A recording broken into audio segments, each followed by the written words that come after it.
is being recorded for public consumption. We'll start with the Pledge of Allegiance.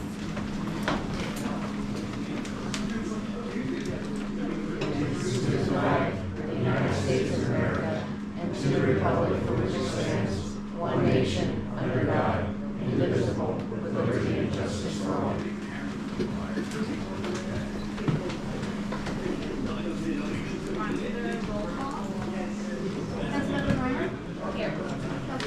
Can I close it? Councilmember Brenner? Here.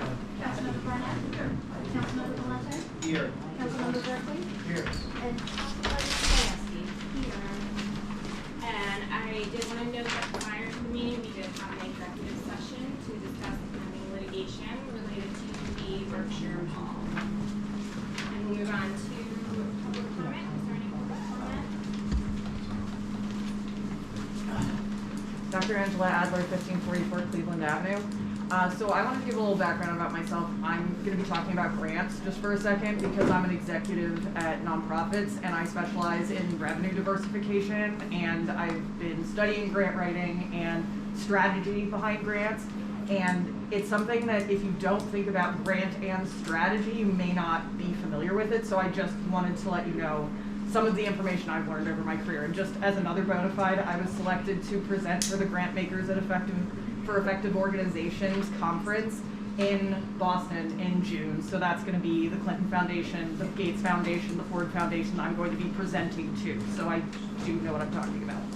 So with grants for specific projects, if you're not going to do that project anyway, are incredibly expensive because they almost never will cover the entire cost of the project.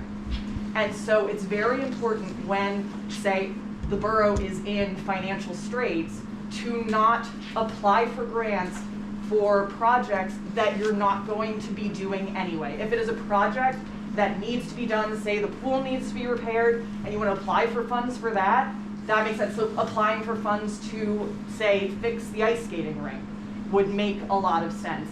But to create... Will, can you give us comment at the end of comments at the beginning need to be pertaining to a specific agenda? Isn't it in the borough manager's report that there's going to be a grant discussed? There is a grant. So that's what I'm referring to. Okay. So I'm encouraging you in perpetuity until the borough is in solid financial standing, do not create additional projects through grants unless they are part of a larger strategy. If you are going to get unrestricted funds that can be used generally, that's great. But if it is a project that is specific, that you have to use the grant funds for, and it is not part of the larger strategic vision of the borough right now, it will cost more than it will get us. So I'm encouraging you to not take on any additional projects and focus very specifically on the financial state of the borough because grants are expensive if they're not part of your strategy. Thank you. Is there any additional comment? Yes. Hi, Adrian Jiddick, Wyomissing. I want to say, yes, I agree. I think she's correct in the sense don't ever get grants for the sake of getting grants. I think that's how I would describe that. It's but in any case, my comment is on a different matter. So my first comments are on the zoning hearing board appointment item. Agenda language says that the zoning hearing board made a recommendation and resolution 2020-606 to appoint Mark Robinson. I have 4 concerns on this issue. First is transparency. The borough has not published who applied, what each applicant submitted, or the criteria used for selection. Residents cannot evaluate the appointment on a blank record. Second, authority and process. The same resolution cites MPC paragraph 903, council appoints zoning hearing board members by resolution. In the council minutes I reviewed from 2022 to 2025, zoning hearing board members' changes appear as council appointments alone by resolution, not as zoning hearing board led selections. Frankly, I have not seen anyone doing that, but I don't want to make this statement. Accordingly, any zoning hearing board recommendation may be an internal preference, but it's not an appointment mechanism and should not substitute for a council-led, transparent process with a public record. Third, governance and controls. Resolution 2022, so a few years ago, -04 appointed Chair David Rothermill to a 3-year term commencing January 3, 2022. That term expired on January 2nd, 2025. I have reviewed the council minutes and do not see a reappointment or extension resolution. Yet he has continued to act as chair.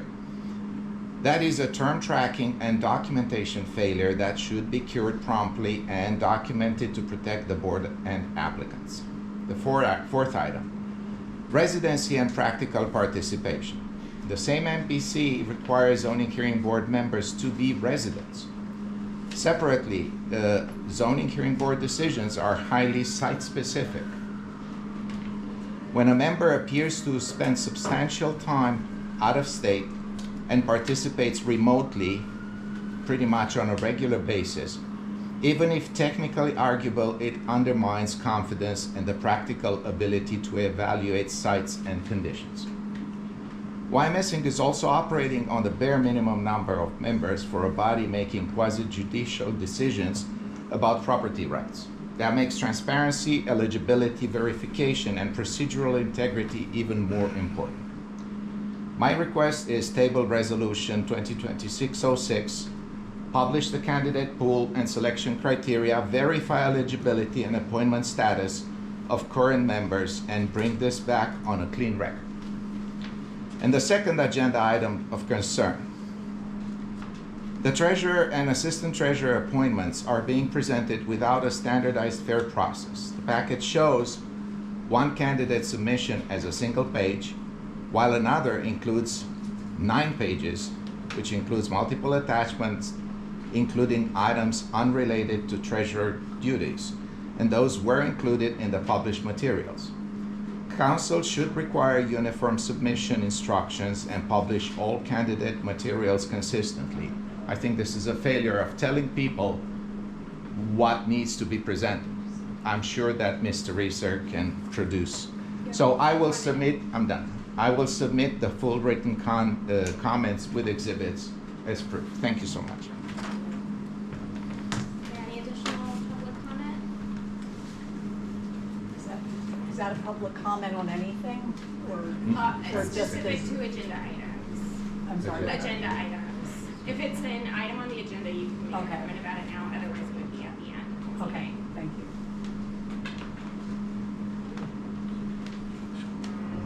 We will move on to resolution 2026-03. This is a resolution of the Council of the Borough of Wyomissing in recognition of the dedication and contributions of William Jenks to the Borough of Wyomissing. So we'll need a motion to approve, table, or deny this resolution. So moved.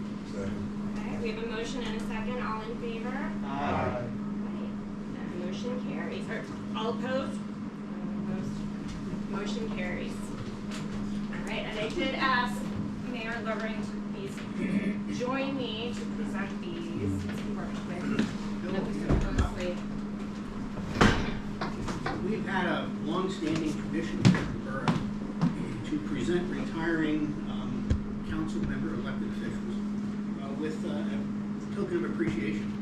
So there are photographs from around the borough with a piece that identifies why this was done and when and so on. We try to do scenes from around the borough that are just meaningful. And in Bill's case, we included a bunch of trucks, fire trucks. As Bill, prior to his service on council, spent many years as a member of our fire department. And that was much appreciated. Then he joined council and ultimately became the council president. So it's very meaningful to me, having known Bill for a long time, to present this to you. Thank you.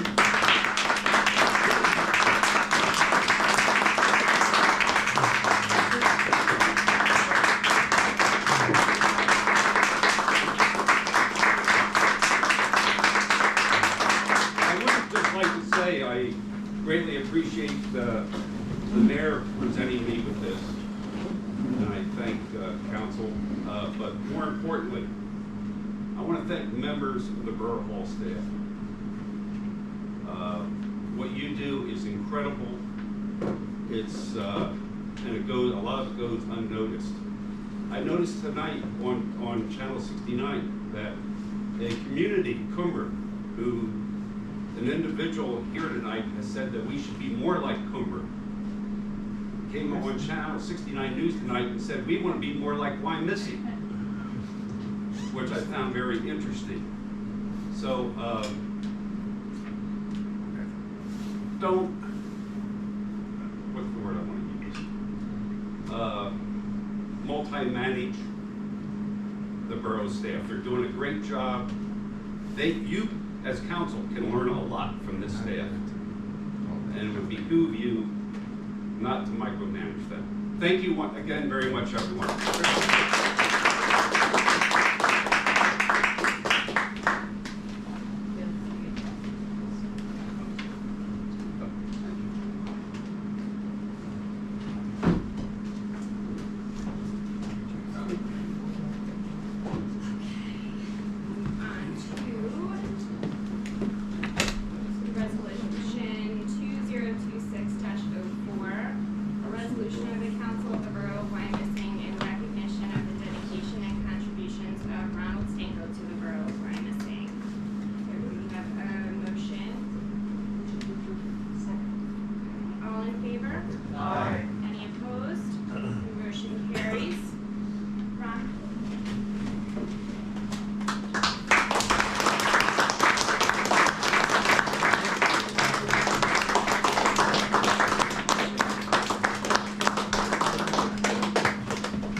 Now, like Bill, we have a similar appreciation for Ron. Ron has been a longtime resident and has served, in addition to Borough Council, as a longtime member of our Planning Commission, which is integral to our redevelopment work, and someone obviously who served as the chairman of that. And we're very pleased to present this to Ron, thanking him for his service and wishing him the best in the future.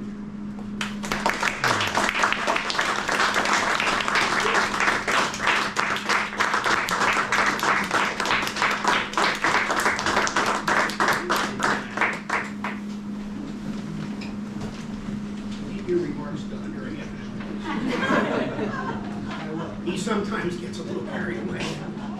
Well, I kind of get carried away because I started here as a playground leader a long, long time ago, before there was Berkshire Heights. A lot of things around here. If I look back at the number of kids that I see that are fighter pilots that are actually Naval Academy graduates, they're all over the place, and I see them all the time. They all play baseball for me, and they play all over the place. I have 4 kids, and I managed to do this from the time they were born until now, and I can't guarantee you I'm not coming back again because there's something about this place that makes me want to keep it the way it is, because the way it is why people come back here to see the way it's been. So it's been a good time these 4 years. I flipped on my shoulder here because I voted no all the time. Everybody else voted yes, and they're not here anymore. And all the people that voted yes are now voting no. So it's kind of an interesting observation when you're around as long as I've been. But I appreciate everyone here and everything they've done, and I think our staff is great, super staff. I like to see us really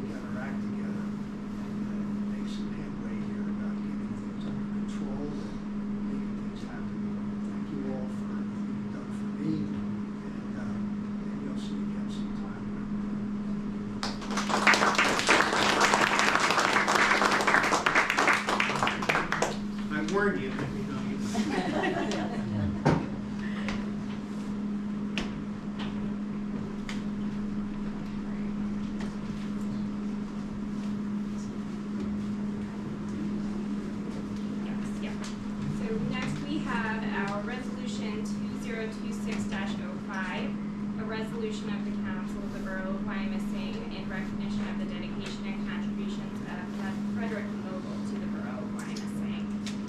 We have a motion? Motion and a second. All in favor? Aye. Any opposed? The motion carries. He is not here, but. No, Fred was not able to be with us tonight, but I did want to point out that we have a similar tribute to him. He served as a long time chair of a couple of our committees and personnel, and we thank him very much for his dedication and hard work. Wish him the best in the future, and we'll see that he gets this as soon as possible. Thank you, President. Thank you.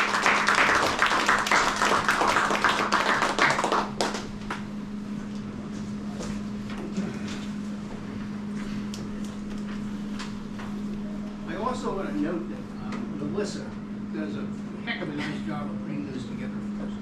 Thank you, Melissa.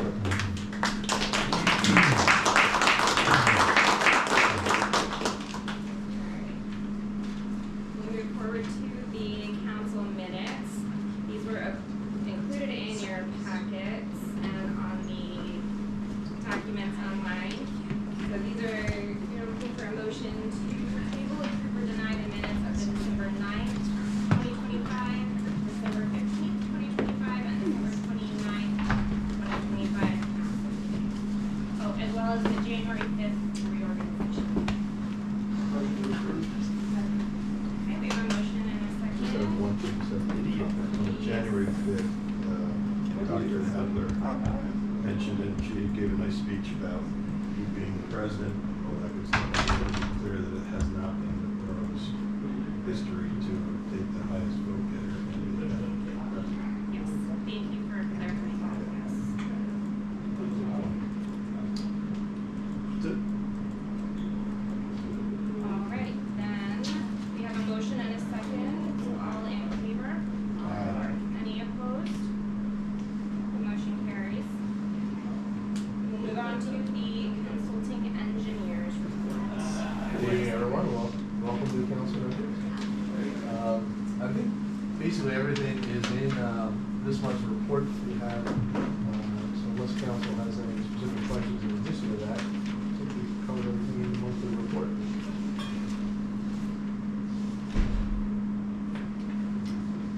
I'll make a motion to approve the borough engineers report. A motion and a second, all in favor? Aye. Any opposed?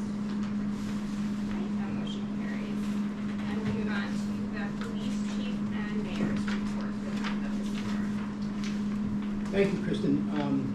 The mayor, I'm the mayor, the chief. I wanted to see if everybody was paying attention. You did very well tonight.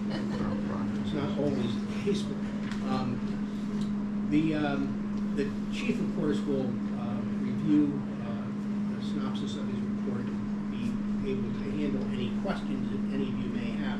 There are two things that I wanted to point out that I was very pleased about. This evening, we have joining us this evening are two new officers, which I had the honor of swearing in last week, Isaiah Shockley and Peter Brzett. They are now in field training. I'm very pleased that they're with us. We've had a significant change in our department in terms of some retirements over the last couple of years. So we're a lot younger than before. So I expect these guys to be with us for quite a long time to come and have high expectations of their success in keeping our community safe. So I would like to introduce to you gentlemen, Isaiah and Peter. Welcome aboard. Thank you. Thank you. Very, very happy to have you here. Congratulations.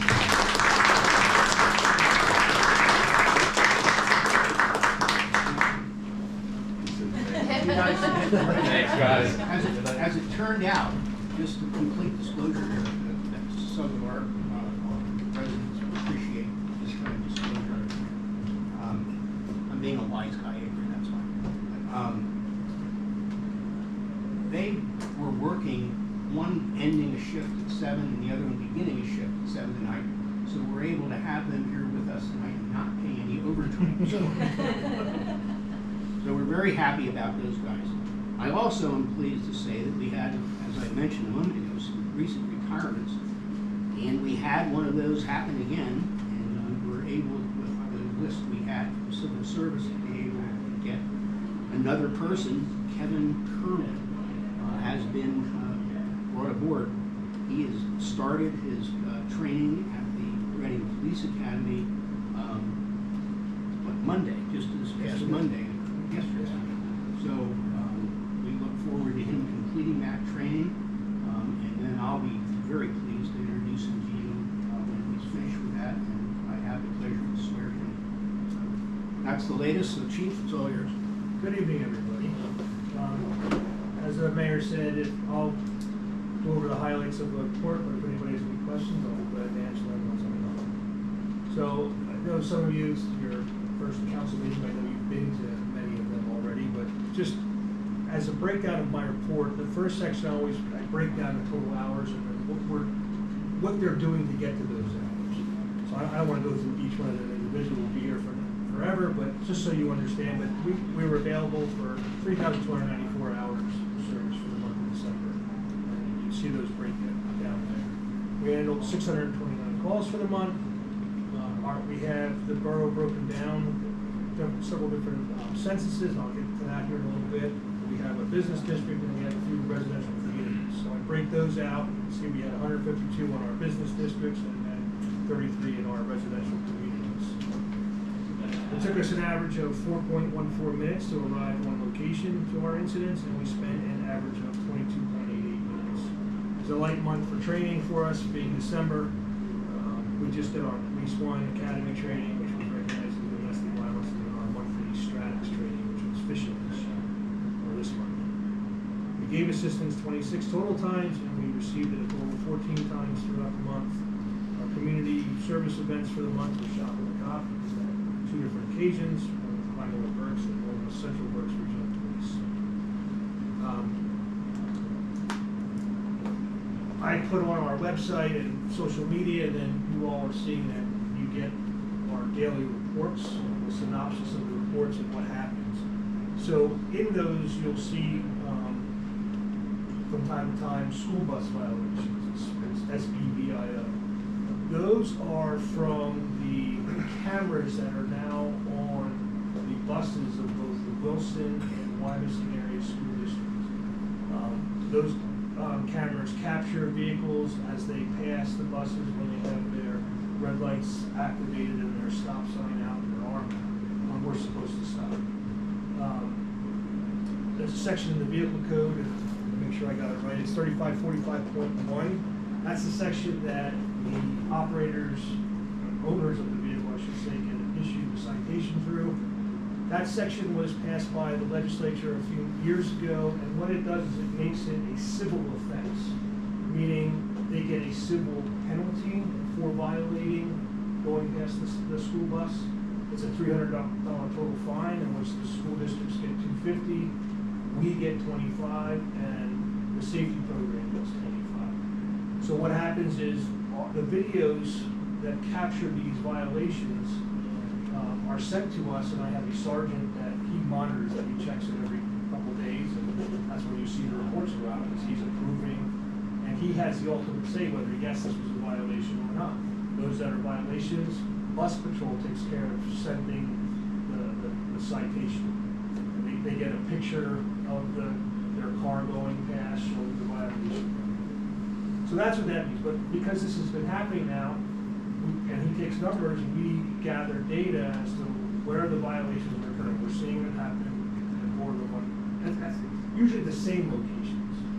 So this past month, I had the squads going out when we are seeing those violations to go out and sit there and see if we can capture it. Of course, every time we did it, we didn't capture anybody, which was a good thing. Maybe they saw us and decided not to stop. So that's good. That kind of thing's going to continue to go, and we're going to keep doing that just to try to keep everybody safe. The mayor already talked about our new officers, and before the holidays, I had Sergeant Moser going around, and we're seeing a lot of, when we get our holdup alarms at our financial institutions, there's a protocol that they're supposed to go through. We were getting responses back that there was a holdup actually occurring when it wasn't. So they have turnover, they may not be training them, so he went to every single one and spoke with them and reviewed the procedure with them. Hopefully, next time, we're not going to get the improper responses. And then lastly here, we ended the year with 8,296 calls. It was another busy year. I'm in the process of completing that annual report. As I always say, I promise it by February's fire and police. If I can get it to this one, I will try. The way it's going, I tried to work on it today, and I got about an hour on it, that was it. So I worked on it a little bit here and there as I have the time. So it will be available by February's fire and police. The next section, the chart showing the top 10 types of calls that we handle. Traffic stop, it's usually about the same every month. Traffic stops is our highest, and the last couple, the last was disabled vehicles. Then it shows the time of day and day of week that are the busiest. So at noon was our busiest time of the day for the month, and Tuesday, believe it or not, with 121 total calls was our busiest day. This next section, I'm showing where calls are occurring in the borough. You see a map of the borough, and I said we have census tract. We have the borough divvied up into specific geographical areas. And when something occurs there, we put that census tract in, and it helps us, determine where crimes are occurring and things like that. So like you can see right here, we're in census tract 7 where we're sitting right now. So I'm showing you the top census tracts as to where calls are occurring. So 7 is the number 1, going down to CT 13, which is the lowest, which is 13 is burglary. So you can kind of get an idea of where incidents are occurring throughout the borough. As far as I have some crash information, where we had 62 total, 24 were non-reportable, 37 were reportable, and we had 1 pedestrian. So reportable crashes are those crashes that require towing of a vehicle or somebody goes to the hospital. Non-reportables are fender benders. We gave out a total of 120 either citations, warnings, or parking tickets. We arrested 22 individuals for the month. They were all adults. We'll see where it brings us out for the year. Dealt with 1 wanted person. We had 14 criminal offenses that are either part 1 or part 2, and I'll explain that a little bit here. As far as then crime, I have that broken down. The incidents that those 22 people were arrested for, these are the top incidents of what they were. So retail theft and domestics were the top. And we had counterfeits and a traffic violation, which our arrest was made. And the busiest day for arrests was Saturday at 7. The next page is UCRs, that's Uniform Crime Reporting. I said there's part 1, part 2. Part 1 are those incidents that are kind of grayed out.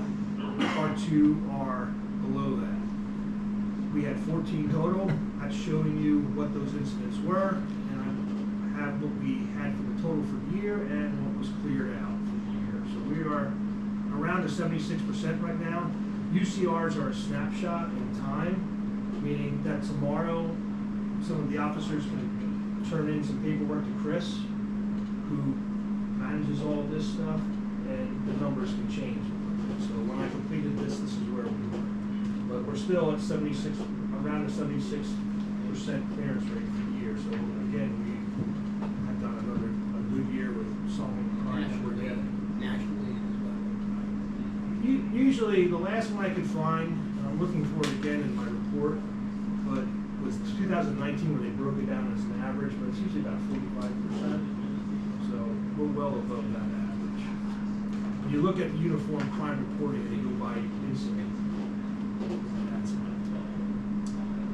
We used just over 900 gallons of fuel, and we put on 7,749 miles on our vehicles. And as far as monies that were brought in, it was just over $16,000. So again, I have it broken out by fine money that we get from the DJ, if we have any alarm invoices or parking tickets or requests for reports, monies that are collected by the state and county.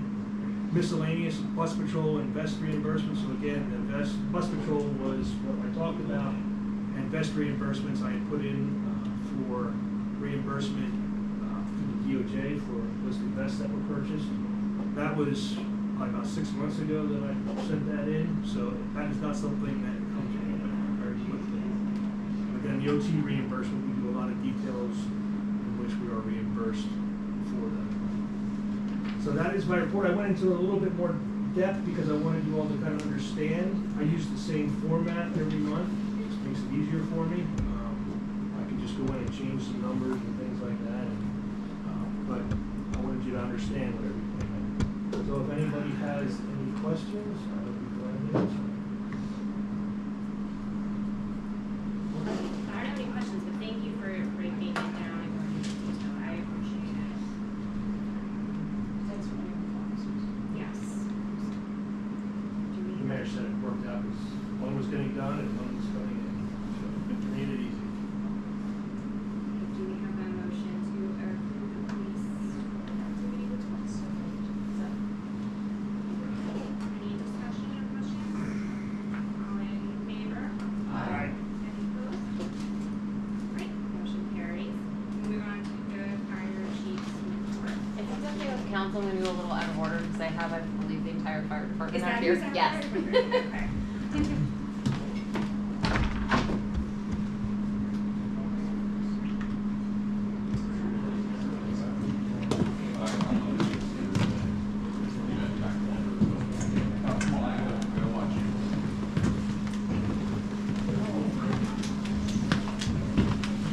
Really all right here.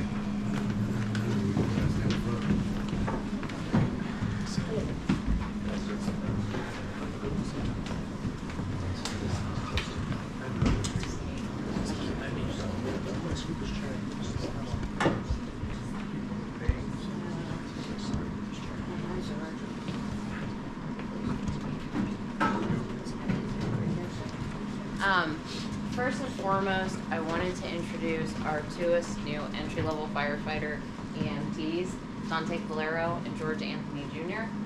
They started on January 5th. They spent a week, basically Monday through Friday, 8 to 6, getting to experience the different shifts, and effective Sunday, they were assigned to their platoon and are now on their normal schedule. Welcome aboard, gentlemen.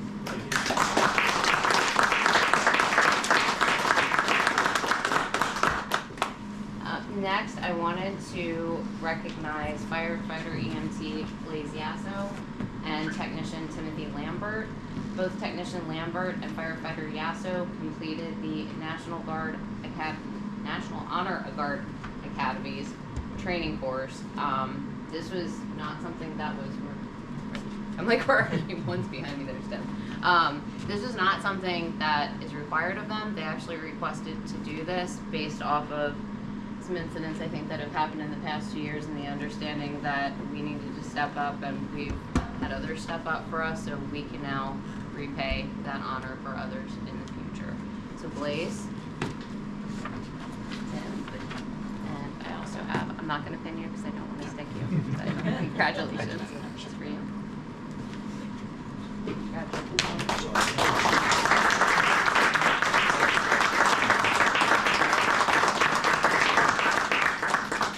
Can you imagine we have a firefighter whose name is Blaze? He was born for the job. Yep. Next, I'm respectfully requesting a motion to approve promoting the highest ranked candidate on the certified list from the Civil Service Commission for the position of technician with the Wyomissing Fire Department, and that would be Drew Lefevre.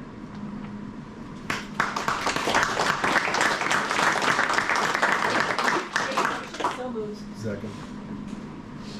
All in favor? Aye. Any opposed? All right, motion carries.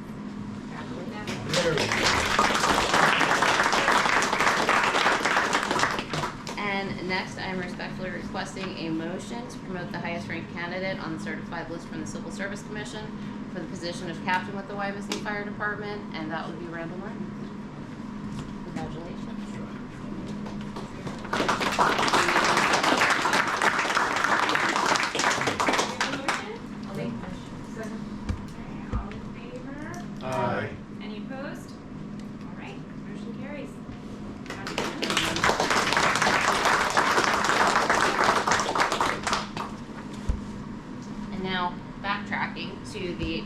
Department's December activity report.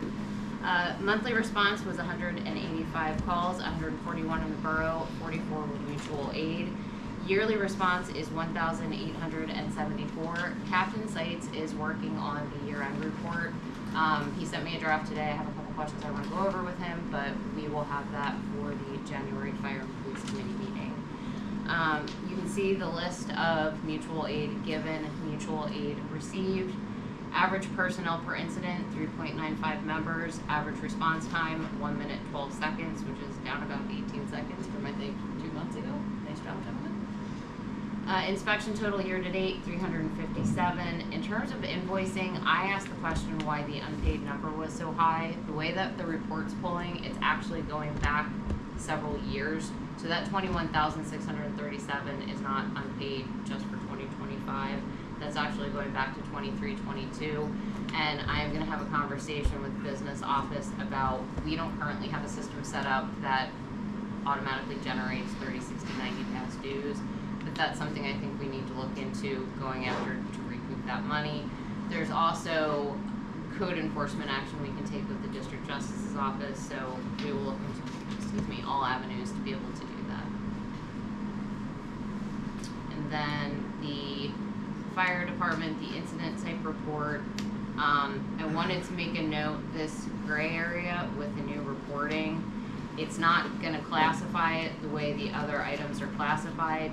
Captain Sites actually showed me, now that we're in the new year, the report for year to date, and it shows it, I believe, as no emergency, which could be anything from an automatic fire alarm to they're recalled while they're en route because it's classified as not an emergency because it wasn't really an emergency. So I think there's going to be some further explaining that needs to take place with that in the future as the reports are generated, but we will get you the information. Again, you have a mutual aid breakdown, response by shift, B platoon.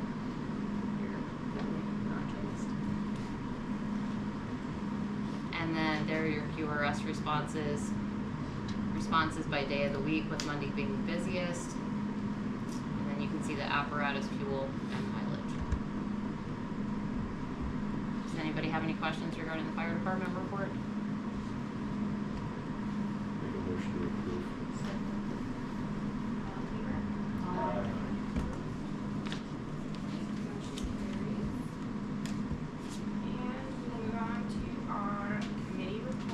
Thank you all. Thank you all. You guys are welcome to stay. Thank you all. One, two.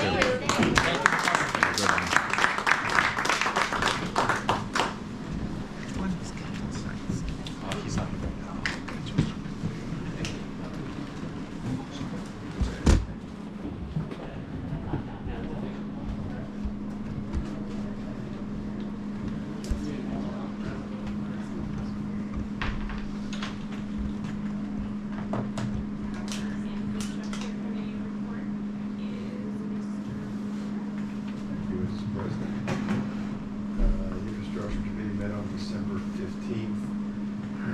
Go through too much of this. I do want to keep stating that unfortunately we have the recurring theme of the feral cat problem up on Dolphin Avenue that we're trying everything we can to do, but I think it's important that the public know that they are a nuisance and it is starting to pop up a little bit everywhere, not just in the borough of Wyomissing, but they are a problem, and we're going to do everything we can in our power to help those residents.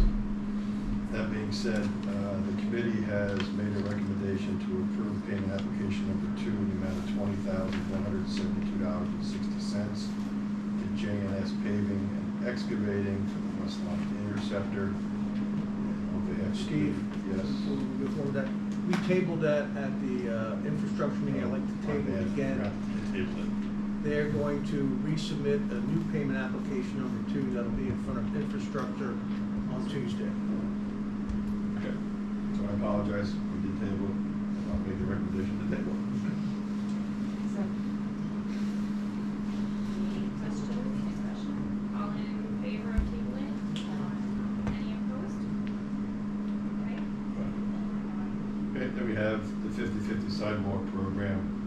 Motion is, the committee is making a recommendation of payment on application application number 2 from Farino Company LP in the amount of $55,624.40 for the sidewalk program. On behalf of the committee, I'll make that recommendation. Second. All in favor? Aye. Any opposed? Do we roll call? Okay.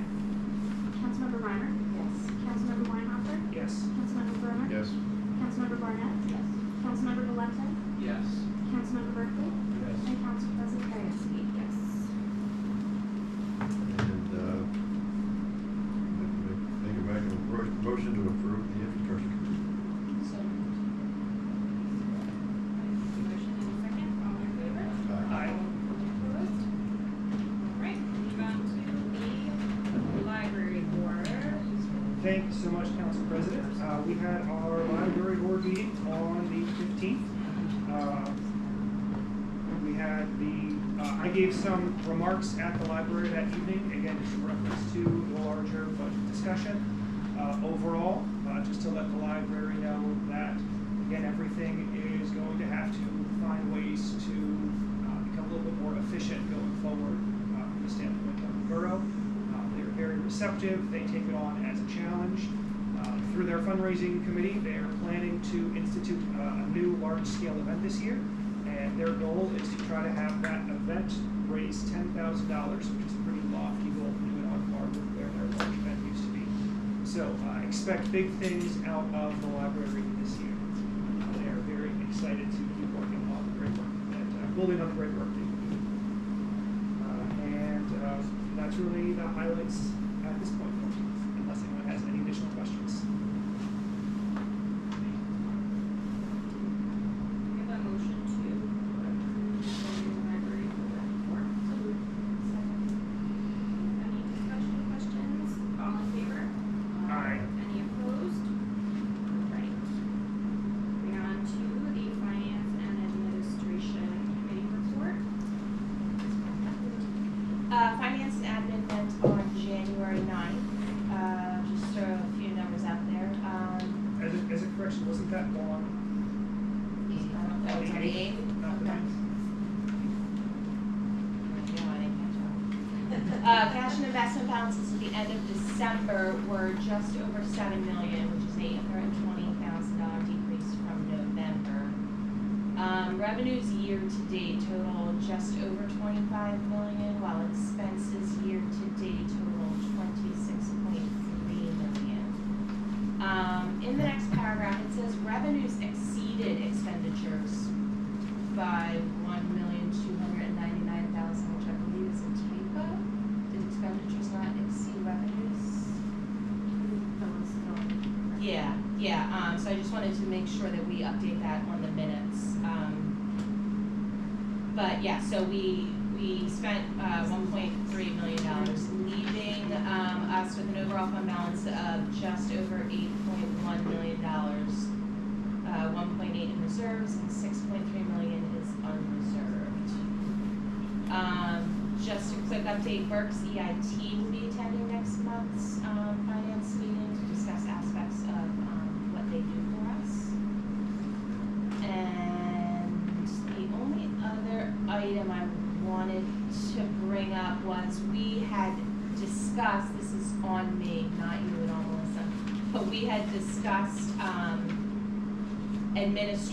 the administrative portion of finance and admin, and I went through some of the recordings. I had tabled it and then jumped to many of the other line items that were intermingled with it, and we never got any further than that. It wasn't voted on. We voted on a lot of other things, but in the minutes today, or in the minutes, it says it was, the motion was to approve authorizing the solicitor, and we wanted to wait on that a little bit. Outside of that,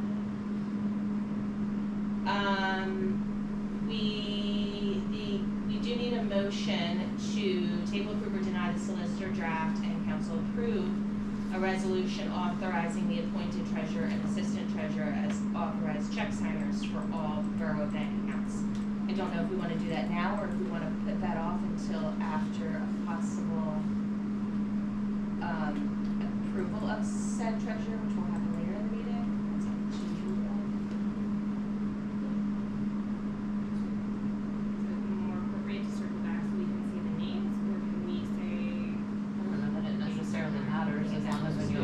Ours Or is say named. name. Yeah. Okay, as appointed. As a point, okay. And I'll make that motion to approve. Motion and a second, any questions? All in favor? Aye. Any opposed? The committee is recommending a motion to approve requiring every law firm providing service to the borough to enter into a retainer agreement within 60 days of notification as a condition of continuing to provide service. Be clear, that Solid Ground does have retained agreements, this has nothing to do with this. There are two firms which do not have retained. Would anyone like to make the motion? Second. Questions? All in favor? Aye. Any opposed? I'd like to make a motion to table authorizing the solicitor to draft an ordinance to move the admin portion of finance and administration of personnel as per the committee requested. So, Second. Any questions? All in favor? Aye. Any opposed? The committee is requesting a motion to approve adding a second public comment period at the end of every committee, commission, board, and council meeting of which residents can address agenda and non-agenda items. I just wanted to clarify, oh no, this is just at the end. I just wanted to make sure council wasn't opening up non-agenda items prior to the meeting, but this is only for the end, so, no, so Second. Any questions? Alright, all in favor? Any opposed? Alright, motion carries. The committee is requesting a motion to approve adding a standing item to the finance committee agenda. This is not fully written out. I believe this is in response to the right to know conversation, and I don't believe that the committee moved, is this correct? And I don't believe the committee moved this forward to council, they did, okay. Adding a standing item to the finance committee agenda to discuss staff time, staff member names involved in providing the requested documents for right to know requests. Item requested and applicable billing of the solicitor. So we're looking for a motion to approve that. I'll make a motion. second, but I would like to ask that the motion be amended. We were not asking that the name of the person making the press must be part of it. Correct. Correct. But I do think it's helpful to somehow determine how the requests are distributed. For example, if, let's say, there are 15 requests a month, I think it would be helpful to know whether there are 15 different people, whether there were 2 different people. So I don't know whether it's possible to have like one request, one by person 1, person 2, person 3, just to get some idea of whether there is a broad sense of the community wanting information, or whether they a narrow group. So I would ask that motion be amended only through commission to designate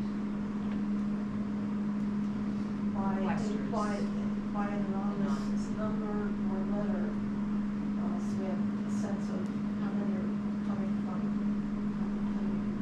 So the name's redacted and letter A, B, C, D. Can I suggest maybe tabling this so that we can discuss that more with staff? I know that staff keeps this file, I think maybe it would be worth finalizing all of the specifics and then moving through once we have specifics. That would be I would my. ask him to amend the motion to. That would be my suggestion, yes. Is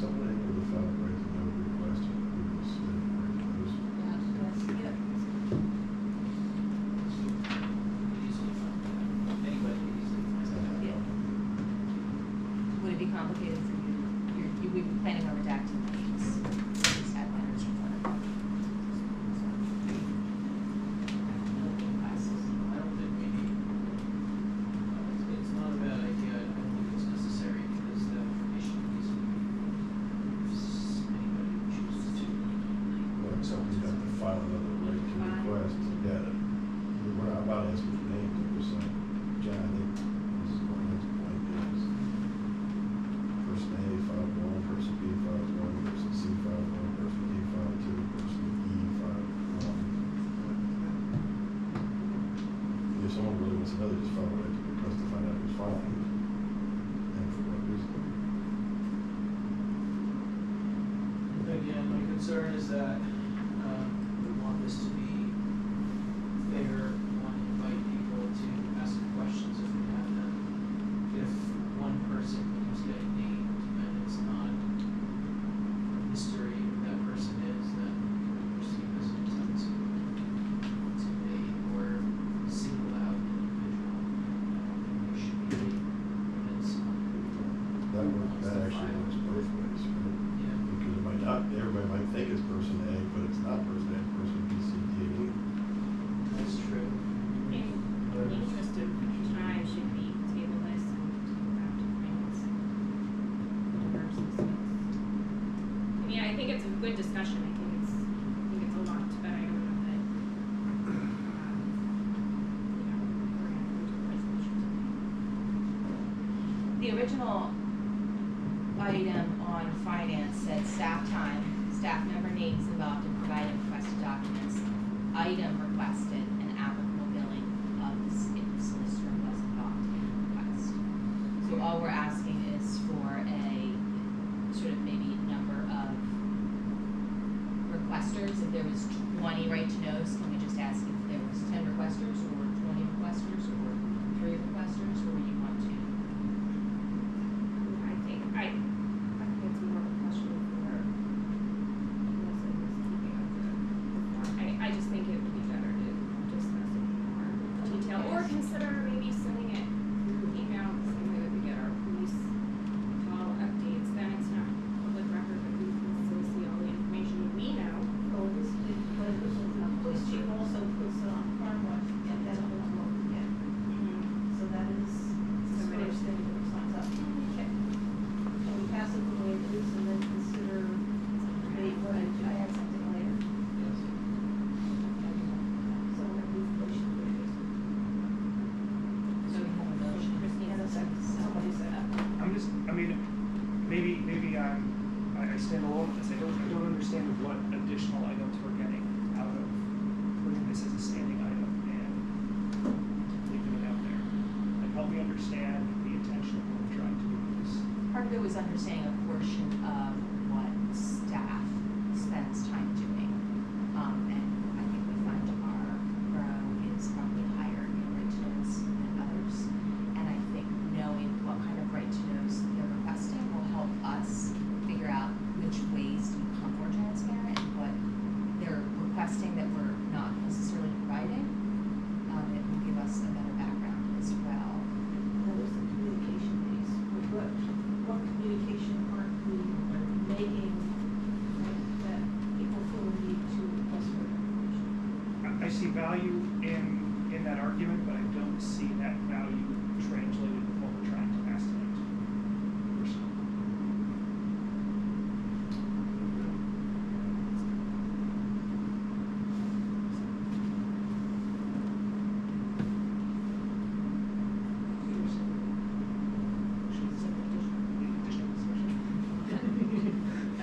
Anything else? No? Okay. All in favor? Any opposed? Opposed? All right, then the motion carries.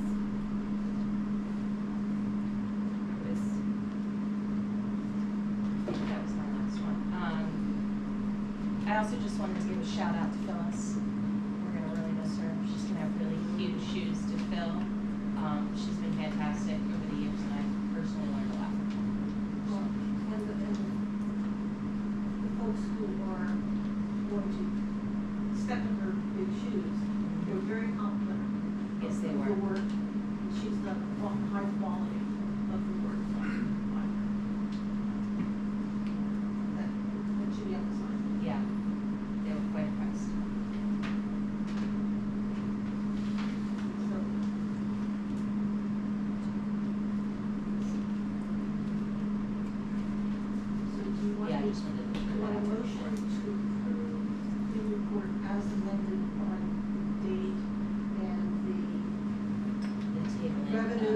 exceeding, expenditures exceeding revenue.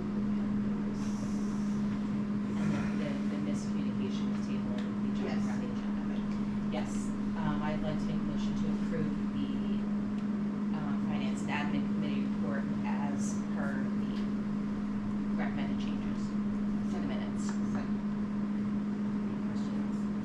All in favor? Aye. Any opposed? All right, we will move on to the borough manager's report. Good evening, council. The Western Berks Water Authority and Joint Municipal Authority meeting minutes were included in your council packet. Scroll through those quickly to get to the ordinance. I'm respectfully requesting a motion to approve adoption of ordinance number 1459-2025 as to the imposition and collection of associated convenience fees from the fare for credit card transactions.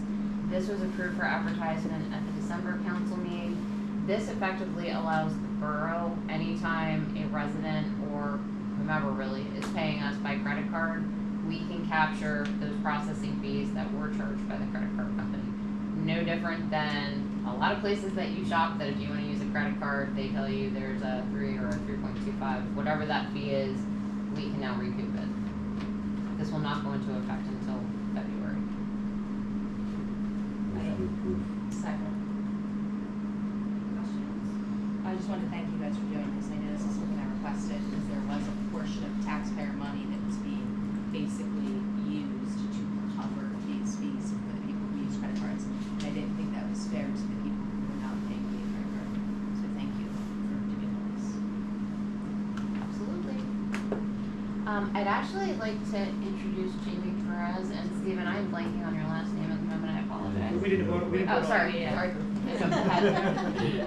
No more discussion? All in favor? Aye. Any opposed? All right, motion carries. Now, I would like to introduce Jamie Perez from the Redevelopment Authority and thank you. From Montrose Environmental.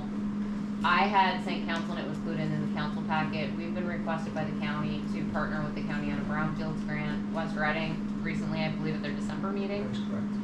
So with that, I'll turn it over to Jamie. Yes. Hi, my name is Jamie Perez. I serve as the Executive Director of the Redevelopment Authority of the County of Berks. On behalf of Berks County, the authority is leading a countywide initiative to pursue EPA brownfield assessment grants. As the lead entity, our role is to bring municipalities and partners together to access federal funding to help more complex and underutilized redevelopment opportunities move forward. Brownfields are broadly defined as properties where redevelopment is complicated by the presence or potential presence of environmental contamination. Brownfield funding can support activities such as site investigation and reuse planning that helps reduce uncertainty. And privately owned properties are eligible as well as public, and the funding does not require a local match. The authority is asking the borough of Wyomissing to participate as a coalition partner. Becoming a coalition partner provides the borough with access to federal resources and technical expertise while allowing the borough to identify priority areas for potential redevelopment. The application is due January 28, 2026, and at this time, we are simply seeking the borough's commitment to be included as a coalition partner. I'm joined by Stephen, who is any technical questions related to brownfields. That is the answer to questions. So this is just that becoming a part of it, not necessarily receive grant money, or is this working towards receiving grant money? We're in the process of writing the grant, so we have to be successful. Okay. The grant is typically, submitted, we'll announce awards generally around, I think around June, July of this year, and then when it starts to become available October 1st of this year. Is there any matching funds that the borough would need to do? Zero. I'm particularly interested in this as far as the former power plant over at the old Wyomissing Industries and Folly Island between the railroad tracks. Those are two intriguing properties that have challenges. And could also be used for residents. There's private, privately owned properties, is really open as public ones. So yes, all three farms, which good. As the grant writing starts, are you going in with specific areas or projects to be included with the grant, or as a coalition partner, if grants are awarded, how is it determined where those funds will be spent among the coalition partners? And do those partners have right of funds awarded to those partners to use them as they see fit? There's a bunch of questions. Yes, I would say it would be premature at this point to start to narrow down specific sites. At this point, the ask is to try to get the borough on board as a coalition partner, which would provide additional levels of support and priority for the borough to receive brownfields grants. And once we are awarded grants, then of course we enter that process of determining which sites could act on. Typically what happens is, well, there gets to be a brownfield advisory committee formed. Coalition partners would have a seat at the table. There might be other people like, you had mentioned a few, who would we would all come together and you're sort of throwing out ideas. You judge the ideas on their merits and whether or not they're, eligible for funding, and you come up with a list. And then you work through the list in case, some of it's a private property, you still have to get access. Some people, it's on this property, you have access to. So a property might fall off the table because the person just says, heck no, you're not coming into my property. So, there could be, it's a very flexible grant. We do list potential sites to make a case as to why the applicant is worthy of the money, but you can make audibles throughout the process. It's a 5-year grant, so as you know, we've done these for many communities. We're doing it for Montgomery County, Lebanon County, York County. So we're very flexible. Because you never know, a developer might come up to you tomorrow and say, I'd really like to work on this property, but I'm worried about the environmental. The grant can come in and say, okay, we're doing the assessment for you and possibly reduce or eliminate some of the uncertainty associated. Is there environmental or not? And if there is, it might cost you $50,000 to address it. Maybe there's an underground storage tank that has to be moved. And we can do that for them all of a sudden. Instead of them having some things that unknown worked into the price of the property, you reduce that uncertainty and get hopefully quicker to a fair price for both the seller and the buyer. How many partner agencies are you working with or hoping to include? Reading, City Reading, West Reading, and So it would just be the three of us? Okay. What do you need from us as your partners? Do we need to provide data or any? We've already talked to Michelle about it. The letter, that's the only thing we need you to do is to authorize her to sign it and basically send it to us, and then that gets included in the grant application. Do me a favor. Yes, sir. In 30 seconds or less, just for the public that's watching this on TV, explain what brownfield is. Sure. Well, Jimmy, it's basically any property, real property that may or be perceived to have environmental contamination. So, it can be old housing that has asbestos and lead-based paint in it. Or it can be all the way up to a big old manufacturing facility, it can be a gas station, it can be an abandoned school or an abandoned library. All of those can have asbestos, PCB caulk in them that can be addressed by these types of programs. Now, this is just an assessment. Most redevelopment requires some level of environmental testing in the form of phase 1, eventually phase 2. I think it's fairly common in development efforts. So we're hoping that this brownfields grant rate is a chance Thank you. You're welcome. Just want to make sure everybody understood what we're talking about. Thank you, Steve. Thank you.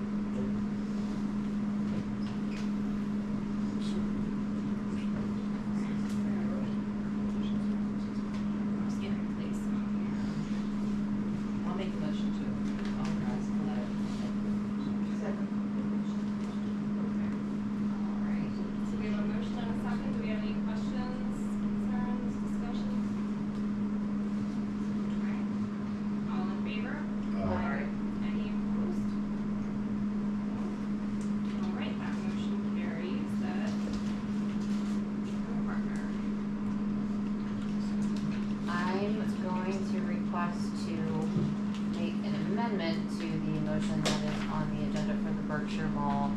Instead of a time extension, I am asking for a motion to authorize special legal counsel to file a contempt petition if the stormwater repair work at the Berkshire Mall is not completed by January 23rd, 2026. And that's the deadline. That's the deadline based off of when the stormwater permit was issued, tying back to the stipulated court order. So we have a motion and a second. Any questions? Thank you. Oh, Thanks for thank calling. you. I will send it tomorrow. All right, all in favor? Aye. Any opposed? All right, motion amended, motion carries. Before we jump into the next item, I believe there was a request for me to contact the chairman of the zoning hearing board. Is that still during this meeting to speak to the boards? Well, that was my request, yes, but I think I would be of the notion personally to table the approval. I guess my preference would be to send it back to the zoning hearing Well, board, yes. ask that it put this item on the agenda, that the applications be part of the agenda, that the discussion be in public and the vote in public, and then make the recommendation to the council. And before I vote to do anything, we're not saying yea or nay to the person they recommend appointing. We're just asking them to do it a different way. Correct. We don't give enough information. I will point out that you are not legally required to obtain a recommendation But the thinking was that they would know best what makes an effective member of the zoning hearing board. They would have did some- make an effect, they did make a recommendation. Right, but but we don't, there was no explanation. There was no discussion of the public, so concern, why we did what we did. So we can either send it back to them for a public discussion, or we can, if council wants, we can get them on the phone and have a discussion.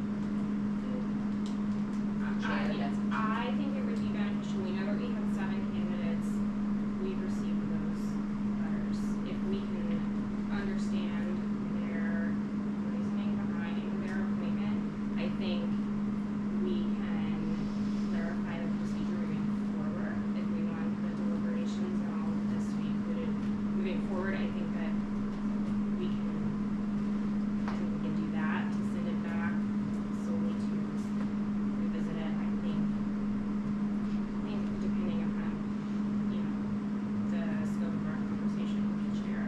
When's the next zoning hearing board meeting? I don't have any pending applications. Would they have a meeting specifically for this or no?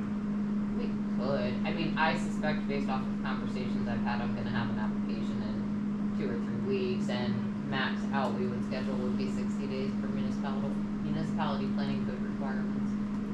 How far existing case behind them since it's not- Najla agreed to stay on until her term expires June 30th of 26. Great. Yeah, I mean, I would either, And we have an alternate. if you wanna push it through tonight, I would ask to get the chair or on the phone and kind of hear personally from him, but if you wanna push it, I'll get that stuff to him. I think, to be clear, we would table this and provide clarification. We can't, That's the solicitor, that's how she would work it. can't call the president of the board, find out what the information is or why they based it on that person. Yep, he's here just to participate. Gotcha. Okay. Better word. No, I just sent him a text message. Yeah, I mean, I think Just so there's he a knows lot it's- of qualified applicants. He has an interesting screen.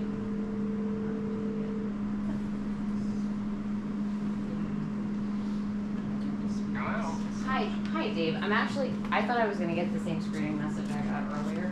I'm gonna call you back from the zoning council chamber so everybody can actually hear you. Give me 1 second.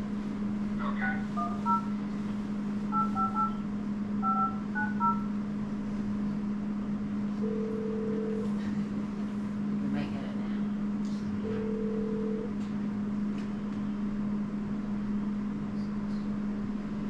Hello. Hi, Dave. You're on speakerphone in council chambers. Okay. Hello, everybody. Hello. Hi. Thank you for calling in. So Dave, this is Kristen. We're working on the resolution whether to move forward with appointing Mark Robinson, and I was hoping that you could provide some insight into why the zoning hearing board recommended him above the other applicants, just what your criteria was, just if you could give a summary of your discussion, that would be great. Well, the simple part of it is that several of the candidates explained their expertise in zoning law and zoning experience and real estate and all of those sorts of things. But in our mind, the zoning hearing board is in fact a zoning appeal board. And by the time anybody comes to the zoning board, all of the law that each of them said they were good at has been applied. It's been applied by the borough manager, by the zoning enforcement officers, the code officers, and by council. So the reason they're coming to the zoning board is because they disagree with or would hope to not have the law applied to them in the way that it is it has already been determined it should be. So we're not looking for somebody who understands the law, we're looking for somebody who understands the community. And we're looking for somebody that, when presented with the possibility of, I don't want to say disregarding the law, but bending the law perhaps, or treating it in a different way. We want somebody who understands the community, understands the impact of what this relief that we're going to grant would mean to the community, and particularly for the long-term health of the community and welfare of the community. So our decision and our discussion centered around the person who had been in the community for a long period of time, had experienced at one point with the Borough Council of Wyomissing Hills, and that also brought in another factor, that the zoning board has had a, not by decree or any particular design, but has had a representative of Wyomissing Hills on it since, for the past 10 or 15 years, I guess, since the communities combined. So that also was an attractive part of this, because we would have diversity from those who were in the old Wyomissing Borough and somebody who was part of the Wyomissing Hills.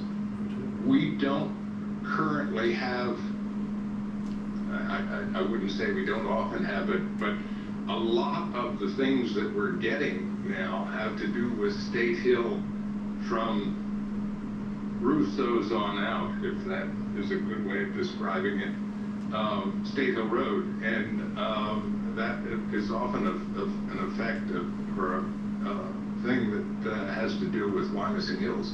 So it was another feature. So that was the thinking, and the person that met that criteria the best was Mr. Robinson. So it's safe to say, Mr. Rothwell, that all the applicants were vetted? Yes, it is, and vetted to the extent that we had the information on them certainly we didn't interview them. That would have been an unusual circumstance. But we looked at them from the standpoint of their involvement in the community and their longevity in the community, which seems to be kind of an important thing. Next question. Can I just ask, outside of the fact that this person is a longstanding member of the community and is over in the hills, did the rest of their resume or letter of experience, was it comparative to the other applicants Absolutely. in experience level? Okay, I just want to clarify that. Thank you. Thank you. Thank you. Anything else I can provide for you?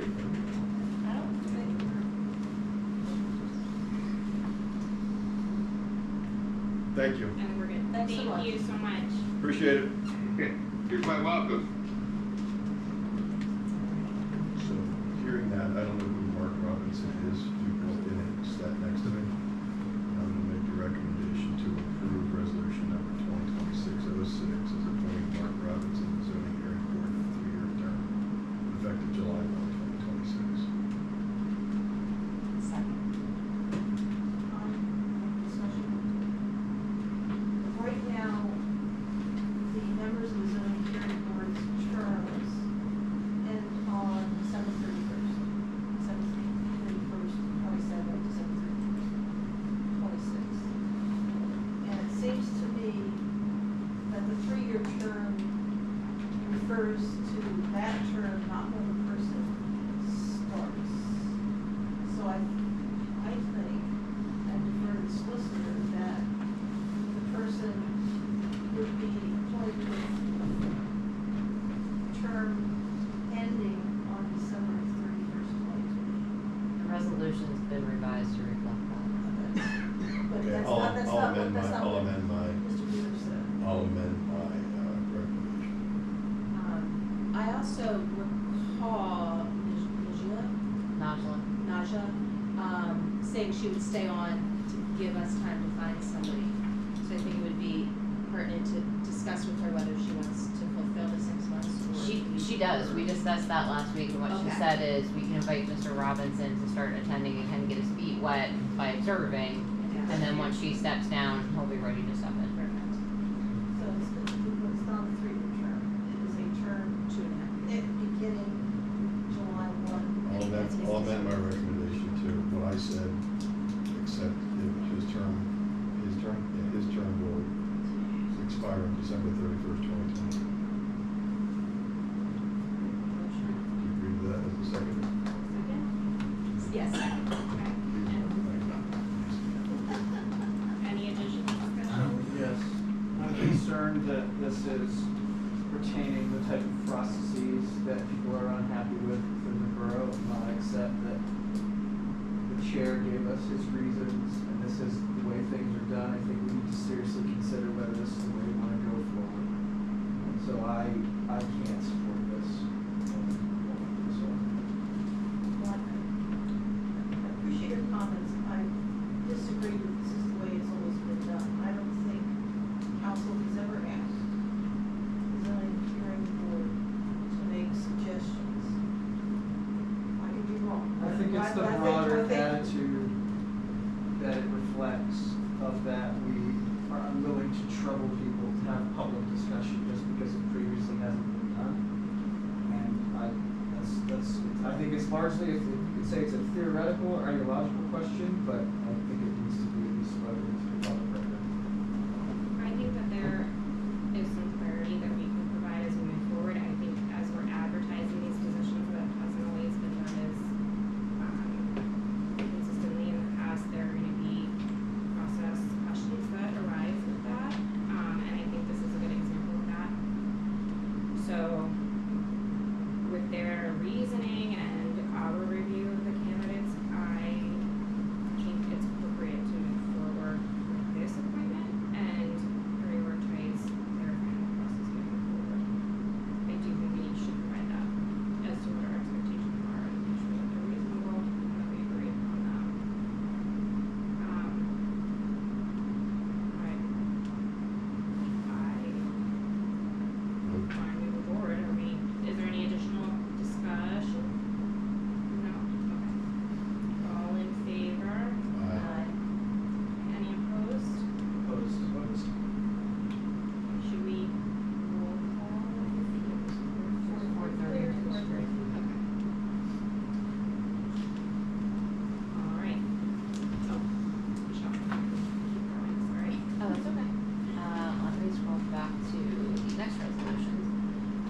respectfully requesting a motion to approve adoption of resolution number 2026-07 as to appointing a borough treasurer as selected from the candidates that submitted letters of interest to serve in the position. We intentionally left the motion nameless, not knowing who you were gonna pick. Alright, do we have a motion to appoint a treasurer from our two applicants? I'll make a motion to appoint Dave Parisi. Any discussion? I just want to clarify that that motion is upon determination of his role with Western First Water Authority to resolve any conflict of interest. Western First Water Authority Yeah. solicitor responded and indicated that they took his resignation letter effective immediately. So he was resigned as of Friday. Yeah, perfect, thank you. Any additional discussion? I think Dave has a number of duties, some public, some which are obvious to us, and some which are not. And then in terms of attending meeting, making comments, they were very helpful to us. I thank you for that. I am concerned about how frequently bank reconciliations are done. Because it seems to me that's an important part of the treasurer's job. And that's something that needs to be done, I would say, within a month of receiving a statement, because if a mistake has been made, you want to catch it earlier rather than later. There might be other tasks which council is not aware of, because it's just not talked about in public. Were the bank reconciliations done in a timely manner this past year? I'm only aware of, there was an issue with August, September, and October. Mr. Reeser did come in and review them, I believe it was the beginning of December. And my understanding is the only current statement that has not been reviewed is December because it wasn't received by the end of his term. Another important duty is just to sign checks to get the money out of here. Have we had any issues with that? No, Dave was extremely responsive, and every Wednesday Kathy would send him a text message. He'd be down in 30 to 60 minutes. Let's get the steps in. I do hope that the bank reconciliations will be done monthly. And if not, then I hope the assistant treasurer will be asked to do that since it doesn't matter. So the treasurer just.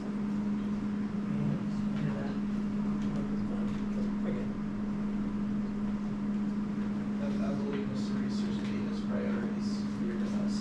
Very confident in his abilities to carry out this duty appropriately as he has in the past. Moving forward to vote. All in favor? A motion and a second, right? Yes. All in favor? Aye. Any opposed? All right, motion carries. And we will move forward to Michelle again. I'm respectfully requesting a motion to approve adoption of resolution number 2026-08 as to appointing a borough assistant treasurer as selected from the candidates that submitted letters of interest to serve in that position. I'd like to make a motion to approve William Glasser as the borough assistant treasurer. Second. Any discussion? All in favor? Aye. Any opposed? All right. Motion carries. We just need the motion to approve the borough manager's report. Motion to approve. Second. All in favor? Aye. Any opposed? All right. Move forward to the treasurer's statement of operation. Michelle, are you presenting I would punt to the chair of finance in the absence of a treasurer unless you want to pick it up that quickly, Dave. that? Right in there. I'll make a recommendation to approve. Second. Any questions or discussion? All right, all in favor? Aye. Any opposed? All right. I'll make a motion to approve the accounts payable general fund bureau water sewer revenues. Any questions, discussion? All in favor? Aye. Any opposed?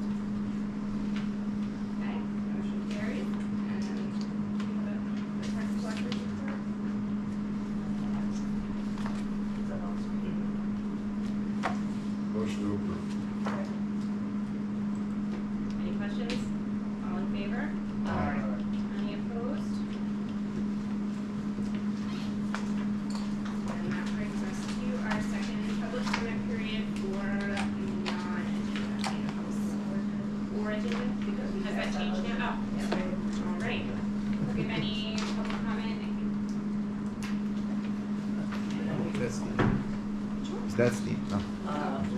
David Reeser, thank you for your confidence, and that the reconciliation is already been resolved. That will not happen again. Very good, thank you, that's all I asked. And if you could work with Bill to, since we haven't had this system before, you know, Bill, to show me Yes, how. I don't know the gentleman, I know the meeting, but I hope you can do something. Yes, yes. Great, thank you. Thank you. He served on records and recycling with us. I have it, Okay. Dave, I have his contact information. I'm sorry? I have his contact information. I'll get you in touch. Okay, well, I'm sure there'll be a lot of stuff to talk about. Any additional public comment? Oh, just one thing, I guess I'm the only one doing things here tonight.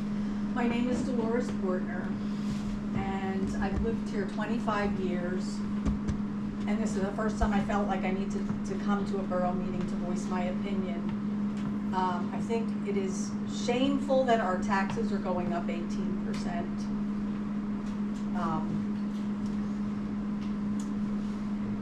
I don't think that should even be allowed to happen. I feel like someone's not minding the store. My husband served on this board for many years, and he prided himself, the taxes never went up, I don't think, above 3%. And to me, it can be done and it should be done.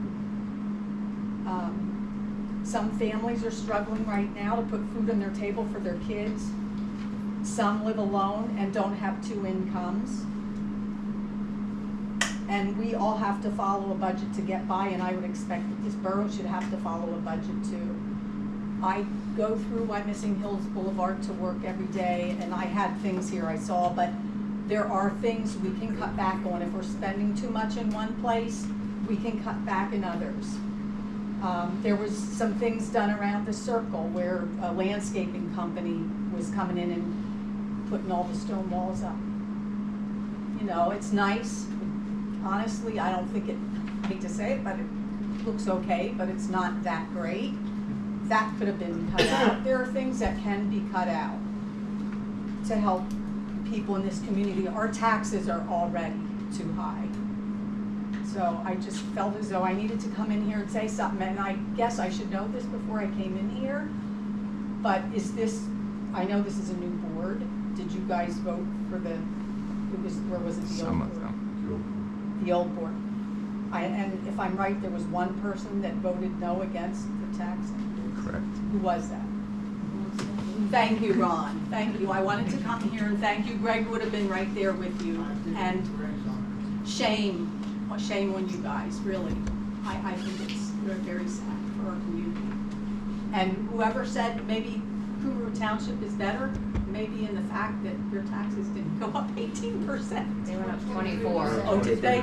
Oh. Can I just quickly address, there's been a lot of confusion about the work in the circle. No, don't do that. That was a DUI driver that hit the wall. That was paid by Oh. insurance money.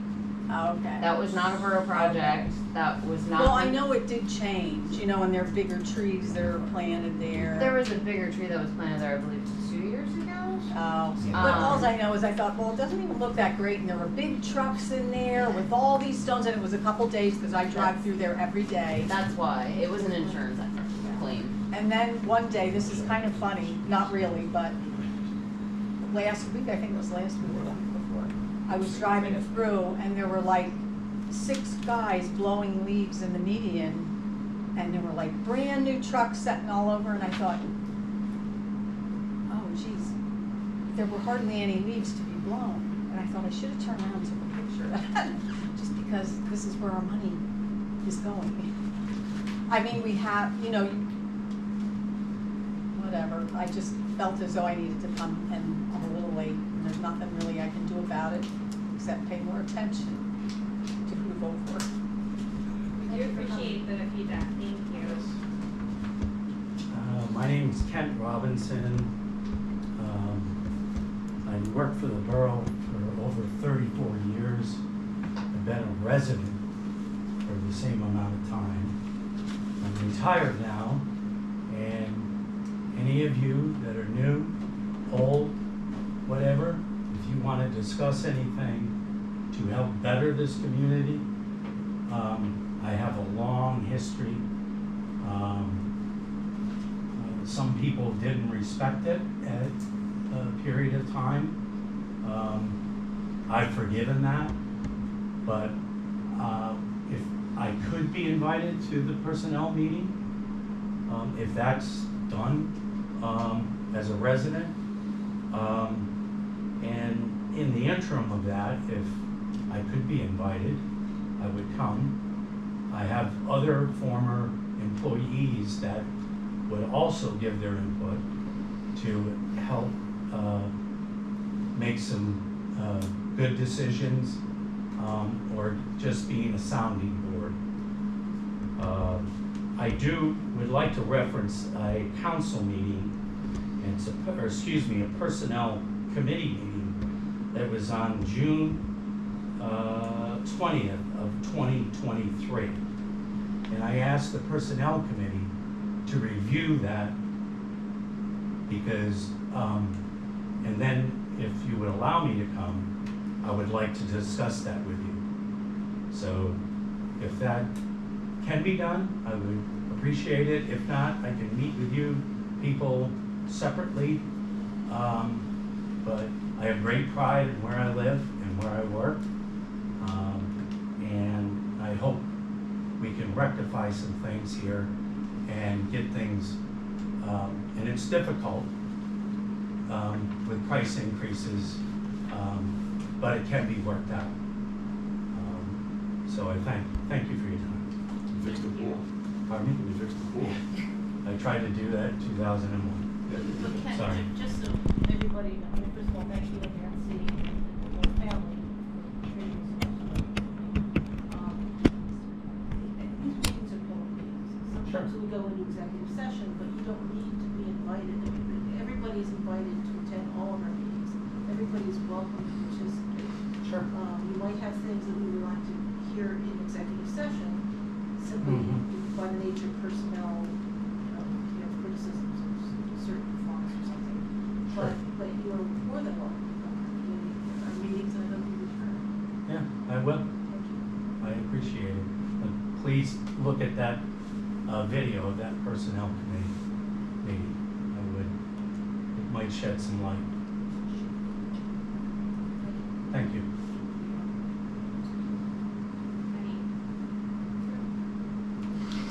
Adrian Jidik again. So I second every word that Ms. Portner said, and we miss Greg. He was a great guy. Good evening. I'm speaking on non-agenda items, and before anything else, I want to request a simple process fix. Take general non-agenda public comment near the beginning of the meeting, not after the full agenda. Residents should not have to sit here for 2 hours, just like Ms. Portner did, just to be heard. If council wants a second comment period later, that's fine. But general comment belongs up at front. In my experience, Reading, City of Reading, several neighboring municipalities handle it that way, and Wyomissing should adopt that best practice. I think it's simple. Somebody wants to come, say something, they can go afterwards. I don't think they should sit here for 2 hours to do that. And yes, then if you also allow at the end, because somebody could be late, it's generous, it's fine, we are here to do that. Committee access, please move committee meetings to the evening. Committees are where decisions are shaped, budgets, contracts, infrastructure, personnel. Daytime meetings shut out working residents and make it harder for even for the working council members to participate. Right-size the committee footprint, consolidate overlapping committees, reduce meeting frequency where appropriate, make them bi-monthly, alternate. This month we have, I don't know, one, and then the other one is next month. Staff time is not free, and we should not be running a committee structure larger than our neighboring municipalities without a clear justification. There is really no clear justification. It's the same people advising the same people. Appointments and transparency, and I'm really disappointed that you voted how you voted tonight. the public saw a committee board draft dated before the new council was sworn in, and it already listed John Woodward for major roles. 2 questions need clear answer. Who directed staff to draft that slate before swearing? And will council treat it as a true draft or open to nominations? What's going on with that? Again, the same thing this evening. We have not, so we've seen the resumes for the treasurer, we have not seen the resume for the zoning hearing board. That should have been tabled. That is not, Jana, is not what the law says. It's your opinion that we can ask the zoning hearing board, but the law puts the zoning hearing board squarely with the council, and we, in council, we have not seen the resumes. Accuracy in public financial statements. We've seen public claims that were not supported by records produced in right-to-know responses. One example is the $100,000 insurance savings statement. If that number is real, show the baseline and the math. If it isn't, correct the record. Hold people accountable. We cannot continue with this stuff. Basic decorum and public-facing governance. Right now, council sits at the table in the center of the room with residents around the perimeter, and council members inevitably speak with their backs to portions of the public and respond over their shoulders. We've seen that numerous times. People talking like this. Personally, I've never seen this in any neighboring municipality. It's basic respect towards your taxpayers. Please reconfigure the room so council faces the public with a clear public comment microphone facing council, and enforce a simple standard. Face the speaker and use the microphone. And the last one, management capacity and internal controls. The borough manager is wearing way too many hats across functions, management, open records, land use. Oh, but you like it, Michelle. You're at just about 30 seconds. Administration support, zoning backup, economic development, public safety leadership duties. Regardless of who is capable, that concentration of roles is a governance risk and is not sustainable. Please present the plan to right-size responsibility and fill the gaps. By the way, I will present a full public comment for the record with proof.